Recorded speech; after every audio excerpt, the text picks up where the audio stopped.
First, I want to recognize the bipartisan bill that we were able to pass last week that included many important health care provisions and lowered health care costs for all Americans. Today, we will discuss health care costs and patient access challenges by examining affordability across the entire pharmaceutical supply chain. I am proud of this subcommittee's work, but there is still more to be done, which is why I'm eager to continue building on our affordability series with today's hearing that comes after we heard from insurance executives last month. We now will hear from stakeholders who are a part of the complex pharmaceutical drug supply chain. To regular people, this system may seem simple. A disease is researched and a treatment is developed. Then that treatment is manufactured and distributed to a hospital, pharmacy, or other healthcare entity before it is dispensed to the patient.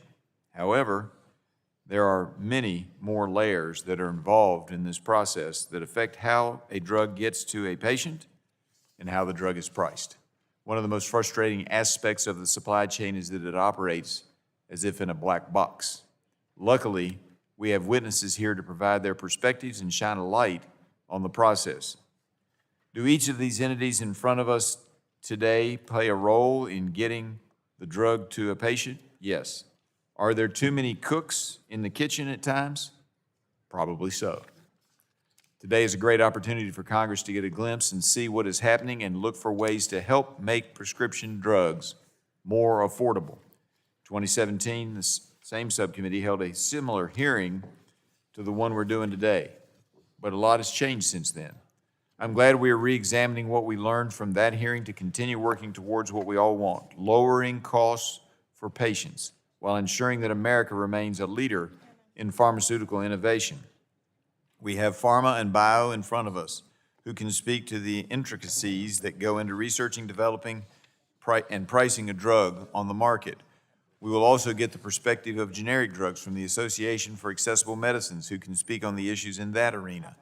We also have the Pharmaceutical Care Management Association here as the trade association that represents pharmaceutical benefit managers, commonly known as the PBMs. What we heard in our hearing last month is that insurance companies own many of these PBMs. In fact, the largest three insurance companies, or the largest three PBMs are owned by insurance companies, and they control over 80% of the market. How they manage these benefits is a mystery at times and can lead, in some cases, to higher prices. However, just last week, led by Representative Buddy Carter from Georgia, Congress passed and the President signed into the law the biggest PBM reform package in history. These bills will bring more transparency into this system, lower costs, and allow for more access to medicines. The Healthcare Supply Chain Association is here on behalf of group purchasing organizations, or GPOs, which act as intermediaries between manufacturers and providers. In front of us is also the Healthcare Distribution Alliance, who is involved in the distribution of prescription drugs along the supply chain. I am looking forward to hearing from the National Community Pharmacists Association, who is also with us today, since they represent the community pharmacists that so many of us use.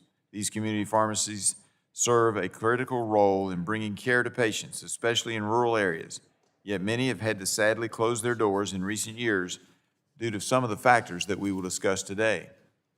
The ERISA Industry Committee is also here to discuss their point of view for employers when it comes to high costs, as well as decisions they make based on those costs. Each of these different entities play a unique role in how a drug finally gets to a patient. In this meeting, we will hear from these witnesses on how to navigate this complex web on behalf of the American people. I look forward to the discussion.